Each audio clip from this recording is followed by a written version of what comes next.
Welcome back to another reading of Randomini's The Cool Wars.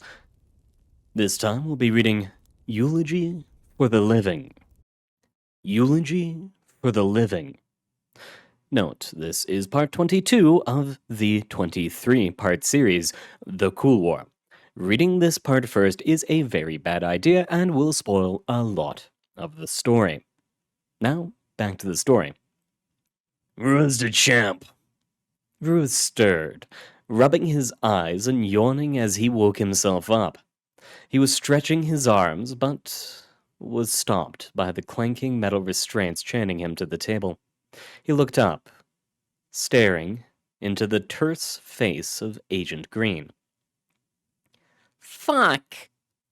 Agent Green had taken every possible precaution. The remainder of MTF Upsilon 18 were stationed outside the containment chamber. In retrospect, the last breach was only possible because Green was alone. The room was vacuum sealed, with no methods of opening the door from the inside. Cameras observed every nook and cranny of the room, even while outside the visible spectrum. Green opened a thick manila folder, spreading photos and incident reports across the table. You've gotten our attention, Mr. DeChamp. 73 anomalies recovered in the last 6 months, all of which have your name on them. Ruiz leaned as far over the table as his restraints would let him, looking at the pictures before falling back into a seated position, grinning. You're missing a few. Green drove his right fist into DeChamp's jaw. Ruiz jerked roughly in his chains, then rubbed his chin gingerly. Grin dissolved. Green moved closer, staring into DeChamp's eyes as menacingly as he could. You do not speak unless I ask you a question. Is that understood? DeChamp remained silent. Green sat down on his seat again, straightening his tie. Glad to see we can do this the easy way, Mr. DeChamp. Green sorted through the photographs, picking one out at random. Let's have a look at this one. Bells and whistles. A noisemaker. A public nuisance.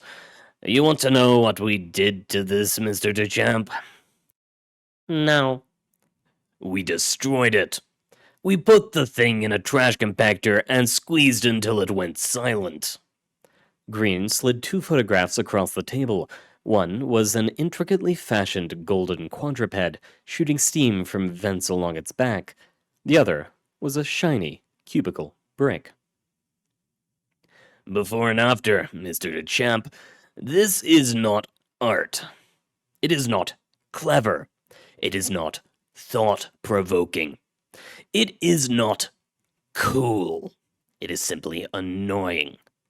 Let's look at another one. Ah, I remember this.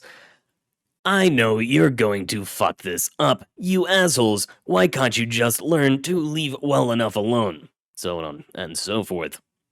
And indeed, fuck it up, we did. Now, it's just a pile of broken glass. I keep a fragment of it on my desk, just to remind me of how it shattered into 1,000 pieces. What was the purpose of that work, Mr. DeChamp? For you to break it. Well, I'm glad to have played right into your hands. What an amazing statement you made. What a revolutionary masterpiece. This is sarcasm, Mr. DeChamp, in case you couldn't recognize it. You clearly don't have much of a mind for subtlety. Ruiz tapped his fingers against each other. It wasn't the restraints that were getting to him, nor Green's criticism of his work. It was the lack of stimuli. He started to spin the sides of an imaginary Rubik's Cube, thinking of the clacking of plastic against plastic. Green stared at the fidgeting artist. Pay attention, Mr. DeChamp. We're about to get to the most important part. The Hanged King's tragedy. Ruiz looked up suddenly. That wasn't me. Green slammed a left hook against Ruiz's cheekbone, growling at him like a rabid dog. That was not a question, Mr. DeChamp. Ruiz rubbed his cheek as it started to bruise, glaring angrily at Agent Green. The Hanged King's Tragedy. SCP-701, we call it. See, what you have done has broken our containment procedures, Mr. DeChamp, and we do not take kindly to that. Sure. Stupid scraps of anart, we get that all the time. We'll clean up your mess, we don't care. But this? This performance constituted a containment breach. That changes our operational procedures quite a bit. Green sat down, scratching his chin as DeChamp fidgeted in his seat. Mr. DeChamp, we are going to terminate you. Ruiz felt his heart skip a beat. The conversation had become too real. He raised his hand as much as his restraints allowed. Yes? It wasn't me. We have verified sources that say otherwise. Do you have any proof? Sandra Paulson's immune to hypnotics, as am I, by the way. This stuff's just making me drowsy. Agent Green stared at DeChamp, observing as he scratched where the needle had filled him with the scopolamine cocktail. He thought for a few seconds, then continued. Do you know who provided Sandra Paulson with that document? Oh, yeah, the sculptor. Agent Green raised his eyebrows. Do you know where the sculptor is? Haven't been tracking the real one for days. Stupid clones. Are you aware of the incident involving the sculptor this morning? Oh, yeah. You guys were shooting at me for a bit. Green frowned, moving closer. You were inside 16 Hartford Street? Yep, for a while before you were. Why? A private issue. Family matters. Don't make me punch you again, Mr. DeChamp. It's harder to understand someone with a broken jaw. I was recovering my brother. Your brother? Pico Wilson, the snipper. Green frowned, trying to hide his confusion. Different surnames? Changed mine 5 years ago. Never made it formal. I'm not known as DeChamp in any paper records. I see. Are you aware that your brother has similarly acted against our organization? In a non-specific fashion. Like you, he was involved in a containment breach, a substantially more serious one. I wasn't... Green drew back his fist. DeChamp cut off mid-sentence before a blow could be delivered. Only when I ask a question. Mr. DeChamp, if what you say is true, and Miss Paulson and yourself are immune to hypnotic effects, then nothing that you tell me has any weight. Your words and hers now mean nothing.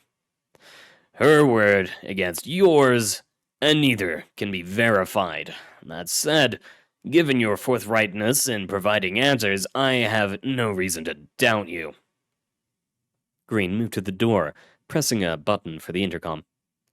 Alcorn, can you look up records on a Pico Wilson?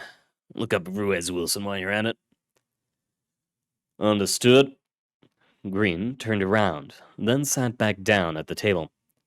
Mr. Wilson. Ruiz squirmed, uneasy at the use of his birth name.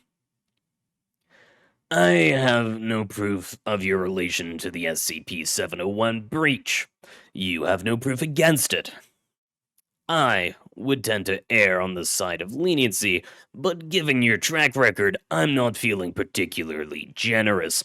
See, Mr. Wilson, in this room, I am the judge. I am the jury. And, should I find you guilty, I am the executioner. Green unholstered his pistol, pointing it squarely towards Ruiz's head. If Agent Alcorn returns to this room and any of what you said turns out to be a lie, I am pulling this trigger. Ruiz stared down the barrel of the gun, feeling drops of sweat form around his hairline, slowly sliding down his face. Green closed his left eye, positioning his right one along the sides. Feeling scared, Mr. Wilson? If you've been honest, there's nothing to fear. The two of them sat in silence for 1 minute, then 2. The vacuum seal on the chamber resisted all sound. Ruiz heard his pulse throbbing in his ears. The intercom buzzed. Found your files, Green. Green stood, moving to the small metal cube and pushing the talk button. Ruiz exhaled a breath he hadn't noticed he was keeping in. Relation? Brothers. Thanks, Elkhorn. I think we're almost done in here. Green moved back to the table, taking his seat again. Ruiz was faintly smiling, relieved at his imminent release. Don't celebrate just yet, Mr. Wilson. There's still no pressing reason to keep you alive. Ruiz swung from elation to fear in an instant. We do, however, need to bring your brother in for questioning, and unfortunately, you are the best lead we have on him. Green scratched his chin, contemplating the best course of action. Ideally, Ruiz would default to their side, acting as willing bait for his sibling. But, of course, his resistance to hypnotics made him untrustworthy at best. They needed to keep him under control, without their surveillance, without any risk of him running off. They needed to keep him unaware. They needed to make him boring. And then, through a spark of genius, Green had an idea. Mr. Wilson, you say you have a resistance to hypnotics. How do you respond to amnestics? Ruiz felt the blood drain from his face. Poorly. Very, very poorly. Green laughed. Well, I don't see a downside here. The rest was forgotten, as was the world. Ruiz rubbed the grit from his eyes. He had fallen asleep in the middle of a gallery during the middle of the day for several hours, while standing up again. Ruiz looked at the digital watch on his right wrist. It was 3:45 p.m. Ruiz looked at the analog watch on his left wrist. It was 3:45 p.m. Ruiz looked at the pocket watch in the painting in front of him. It was melting onto a tree branch and had likely not been wound for some time. Ruiz knew not to trust readings from surrealistic timepieces and pouted at the piece. That said, however, it was still 3:45 p.m. Ruiz walked past the reception, out the door, 3 doors down the street, entered a coffee shop, and asked for an espresso. He picked up the cup and turned to leave. The barista talked to his back as he walked out. You feeling okay, Ruiz? He turned to the concerned girl behind the counter. Yeah, I'm fine. Thanks. He walked out, sipping his coffee. He'd have to learn that girl's name one day. Confusion, then acceptance, stolen from oneself. Ruiz returned to his studio, finding it filled with various death traps. He massaged his temples, trying to drown out his pervasive headache. When had he put this together? He looked at the plaques by the installation, confused at the purposeful misspelling of various words. It looked complete, he thought. May as well open it up to the public. Thus came the beginning. The rest was context. 3 people have died from your exhibition. They signed waivers. I've got people breathing down my neck here. They all signed waivers. They knew what they were getting into. They were consenting adults. Ruiz de Champ's latest exhibition was, he believed, his masterpiece, an installation that had taken him 5 months in total to construct. Wowie, go kill yourself, was his homage to stupidity. How he'd come up with the idea still seemed to escape him, and yet it was one of his best. He had jumped through so many hoops to absolve himself of responsibility, and yet he was still being slammed by the man. It was ridiculous. They're demanding you get rid of the smallpox. One of the best parts of WoW was stab yourself with needles. It was simply an open box containing needles with various samples of the most virulent diseases and deadly poisons in the history of mankind. This was how one of the people had died, after willfully injecting himself with a deadly dose of everything. Whenever anyone asked how he obtained such things, he simply shrugged his shoulders and said he had his ways. I won't compromise the integrity of the piece to accommodate for morons. You're going to have to, and the blades have to go too. The noisiest piece in the hall, shove your fingers in blades number 1 through 5, were simply high-rotation carbon steel circular saws. They had been painted in bright primary colors, but besides that, they were perfectly normal and could easily remove a hand. 2 hands had been willfully removed by critics. Ruiz hated the critics. He couldn't quite recall why. There are warnings everywhere. The whole point of the piece is to put people in easily avoidable but very real danger. If you recontextualize any of it, it's worthless. Not good enough. You're marching to the drum of the man. I'm trying to save people's lives. You're trying to save idiots who shove their fingers into bloody saws. The name of the piece told them to. Hell, at least I didn't name anything jump off a bridge. What a catastrophe that would have been. Every piece in the exhibit was designed to kill, or at the very least, grievously injure. The one fear that Ruiz had was that some particularly idiotic person would use them to kill, or at the very least, grievously injure another person. Fortunately, this had not yet occurred. The very thought of killing another human being repulsed him. We've already taken the C4 from you. What? Nobody even used press button for fireworks. This is downright puritanical. Safety comes first. You can't pull shit like this in my gallery. You're ruining the vision. You saw it before.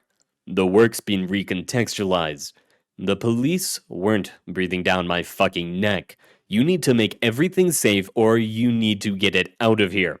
I regret it, and you know I love the piece, but people are just too stupid for it. That is the purpose of the work. If you're too stupid to not know to sit in an electric chair and pull the lever, it's your own damn fault. Their blood is my canvas. I know, I get it, but get it somewhere else. Sorry. Ruiz was disappointed. He walked into his favorite room, passing the box of cyanide pills, saying, "Complimentary, please take one." He moved past the automatic countdown guillotines. He looked passively beyond. Here, Palais with these knives. He had one piece that he'd been saving for a particularly disappointing event. He closed the airtight door and breathed slowly. Everyone was a fucking idiot. Nobody got it. Nobody really got it. Nobody? Nobody. Nobody. Nobody, nobody, nobody! Nobody at all. This isn't right. As he turned the knob, liquid nitrogen sprayed across his scalp and flesh. His final thoughts were that it didn't matter. Didn't matter? Doesn't matter. His final thoughts were that it never mattered. At least he got it. He really got it. He got it? He got it. He got it. He got it. He got it. He got it. And that was all he needed. Take shower to be cool. What a stupid name. Sometimes, Ruiz, things just, I don't know how to say it. Perhaps I would call it reversion.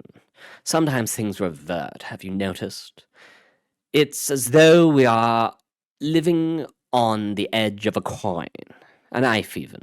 Sometimes things revert and the world feels horribly different. Can you feel it? You've felt it, haven't you? But there's just something about my brain. It's been twisted, you understand, twisted by a man who thought it would be fun. Or perhaps not. Perhaps he kept me the same and twisted the world. How could you even tell? Death followed. You are cordially invited to the funeral of Ruiz Edward David de Champ, an artist.